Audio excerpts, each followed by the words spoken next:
Hi everyone, it's Max here, and welcome back to the part 4 of the Amazon Reselling for Beginners Crash Course series, where I'm going over basically step by step right from the beginning of what you need to do in order to get started selling on Amazon, as well as all the supplies that you need, and then going over to the sourcing, and now we're moving on to this particular video, which is basically going to be about prepping, creating listings, and then basically packing in order to ship it off to the Amazon fulfillment center. So anyways, let's get started with the video. So I'm gonna be going over the prepping process first, in terms of what you need in order to basically be comply with the Amazon policies that what items you need to basically polybag, bubble wrap, and all those stuff.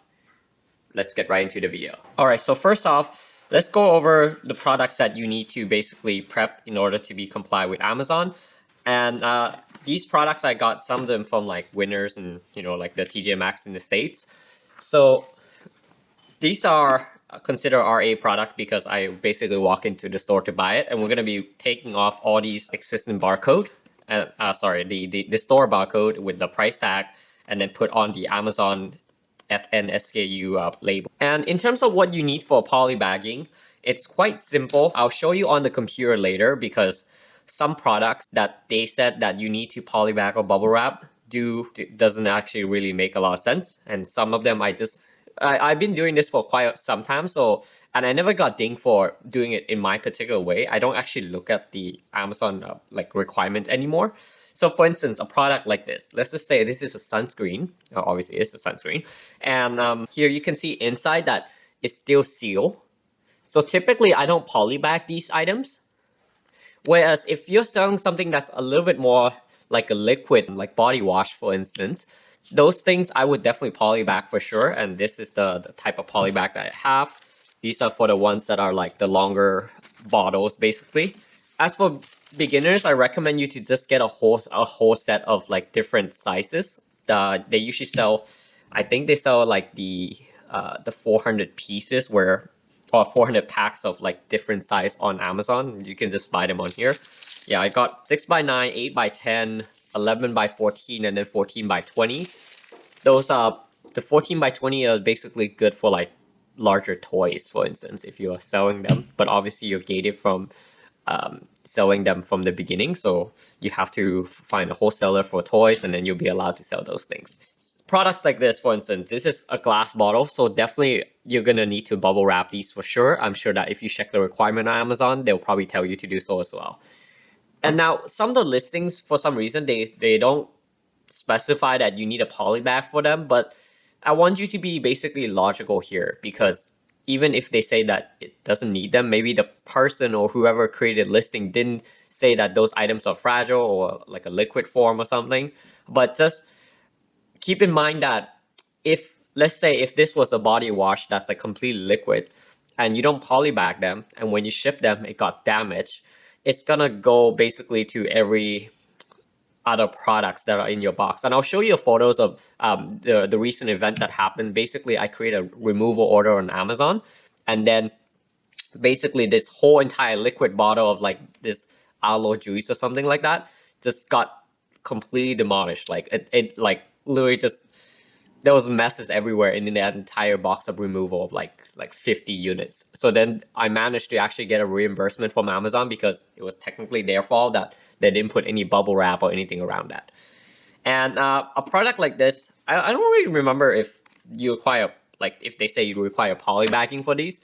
Like I said, I follow my own rules a lot of times, and I never actually, they never actually complain about it. But here, like I wouldn't polybag, or sorry, I wouldn't bubble wrap these, even though these are glass, but because they are kept inside their own case, and I just put the FN SKU on here, and you're good to go. And another example of a product like here, like it's in their own case, so you're fine with it.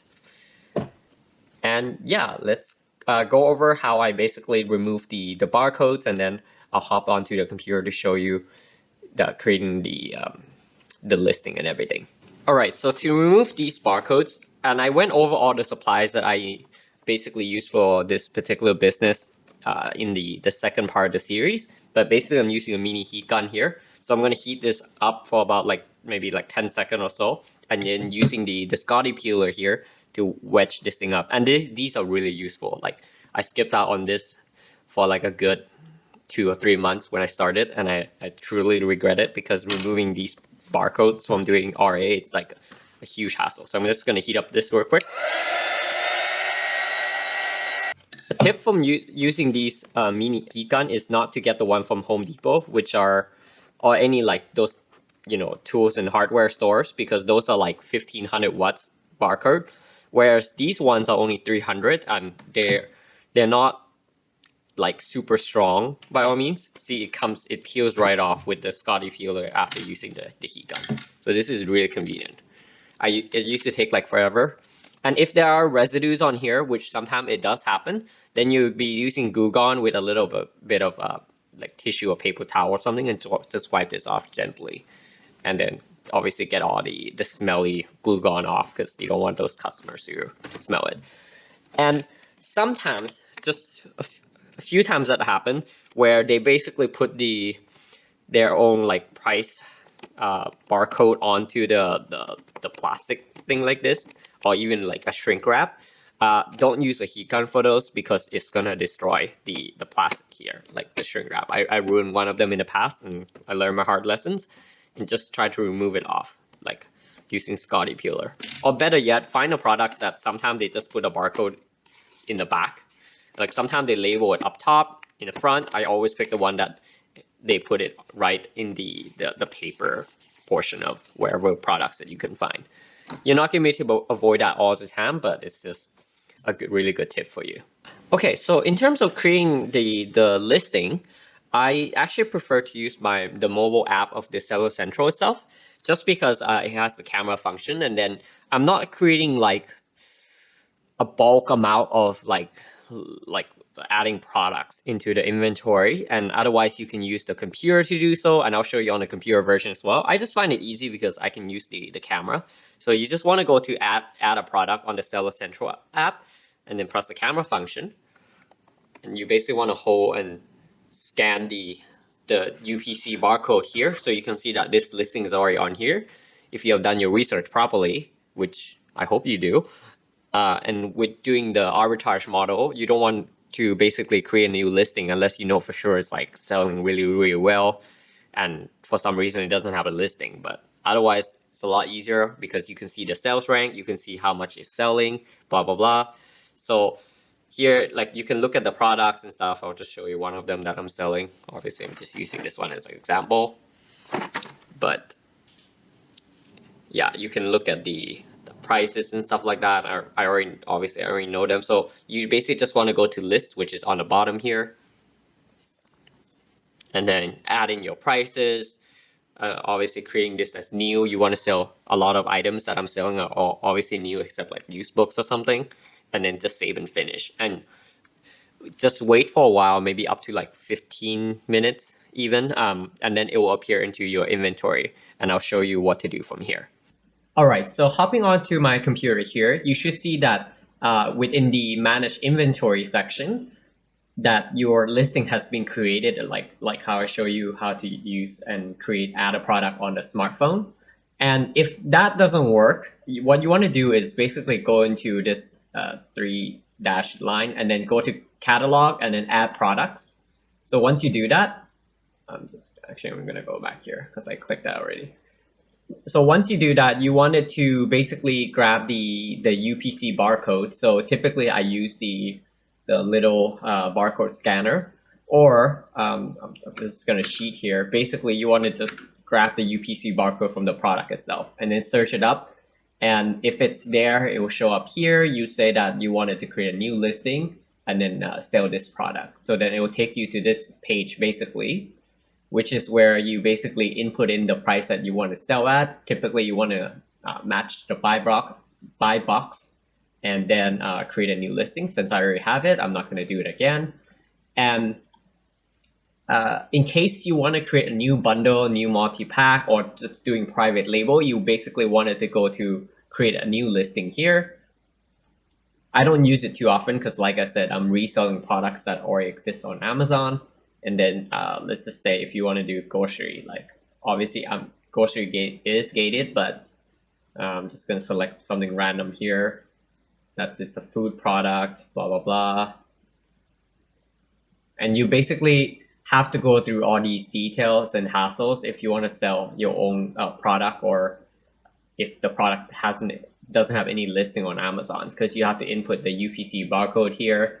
And then if you're doing private label, you probably have to go through getting your the UPC barcode from GS1, or you can do the GTIN exemption, which you have to fill out.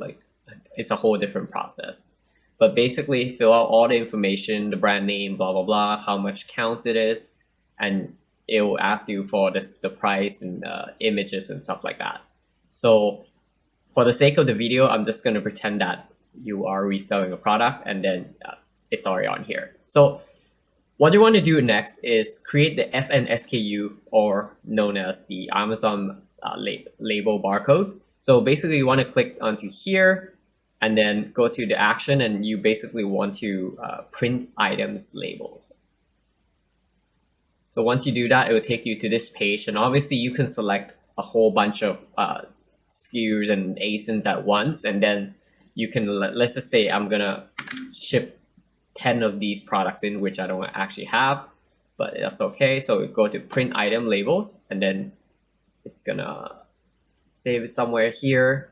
So it's gonna create a PDF form version of it, and it really varies depending on your printer setup. I can't really tell you. So for me, I'm just using a regular printer with the 30-page label. So this setup works well for me, but otherwise you probably have to change it. So if you're using more advanced roller or something, then you have to change it accordingly. So what you basically want to do is print this out, and then it will come here. I'm just gonna grab. So this is how the page will look like once it's printed out, and then you can peel off the stickers to print it onto the Amazon, the actual product, to cover up the existing barcode. So that's how it looks like. Now, a really good tip for you is to basically, if you have a whole bunch of products that you're printing labels out, copy and paste this.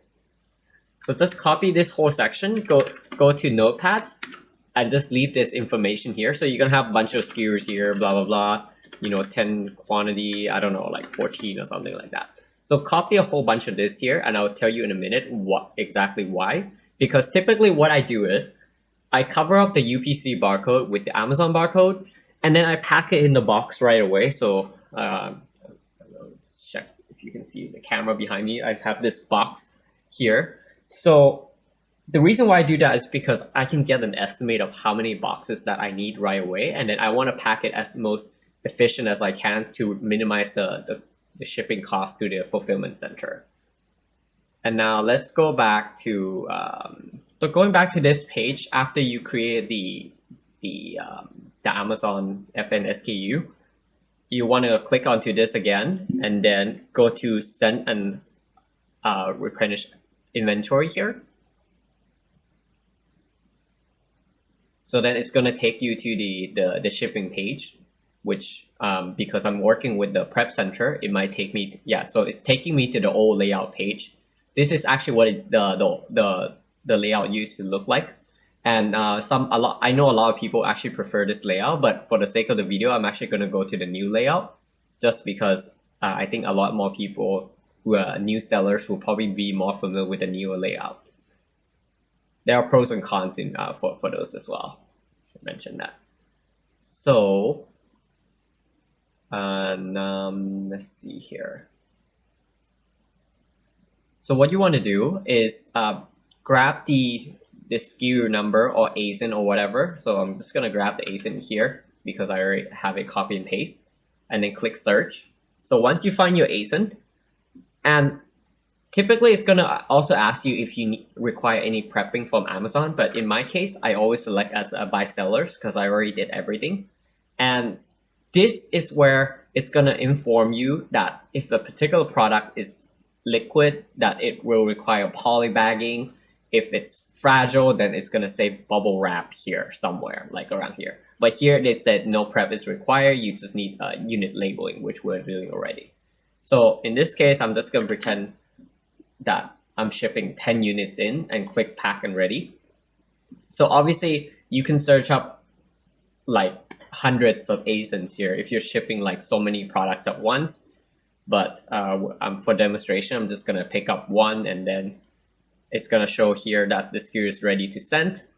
And do I need any other information?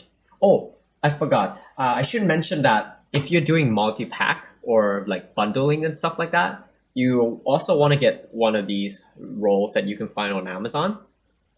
So these ones will basically say this is a set, do not separate. So basically you pack them into a poly bag for whatever you want to bundle or make it, into a multi-pack, so that they're not going to take your poly bag apart basically. And another thing that this is so like optional, but if you have been selling any beauty products, which I'm sure that if you're dating, you're not allowed to, but a lot of beauty products actually have one of these like dotted label stickers. I don't actually know what exactly they're called, but it's just to indicate that the product is brand new. Or even like when I'm buying some tea and stuff like that, that's how like HomeSense or Winners, they usually put those things over, and then I actually got it too, just to make the customer feel like that the product is brand new, which it is, but sometimes they think it's used, or they don't, I don't know, but yeah. And after that, you want to go to pack individual units. So it's going to validate the products, the amount of information and stuff. And typically, you can go two ways about this. Like if you are shipping just one box, obviously you can just select here, everything fit in one box, or multiple box, which I use it more often. So in this case, it's going to take me to this particular web form page. So let's just say if it's 3 boxes or something. And then it's going to basically ask me for the dimension of the box. So for this and all those other details, I'm just going to make up something here that there's 3 units. Like you shouldn't be doing this, obviously. Like you should be packing way more stuff than that, because each box basically allows you to ship up to 22.5 kilo or like 50 pounds. Okay, so I'm just generating a random numbers here, obviously. And once you've done that, you basically want to click confirm packing information. And if you have like more dimensions for different boxes, you can add this and tick it differently as well. I'm not going to go beyond this point, because basically it's going to ask me to create the shipment and then the fulfillment center, which I'm not going to ship like just 10 units in, which really doesn't make any sense. But once you confirm this, it will decide what's the best fulfillment center to ship your products to. And you basically want to print out the UPS, going through the UPS partner program, and then print out the UPS label, which you're going to be printing on a page like this. Typically it's it's split into 2, and then one of them is going to be for the Amazon, and then one of them is going to be the UPS standard label like this. So once you've done that, you basically just want to stick it onto the side of the box. Don't stick it on top, because a lot of times that at UPS store, they stack the box on top of each other. So you want to make sure that you add enough cushion as well, in case if your product is fragile or something, and then if they stack like heavier objects or like other boxes on top, that it's not going to get damaged during shipment. And I think that's about it. And thanks for watching, and then we'll see you next time.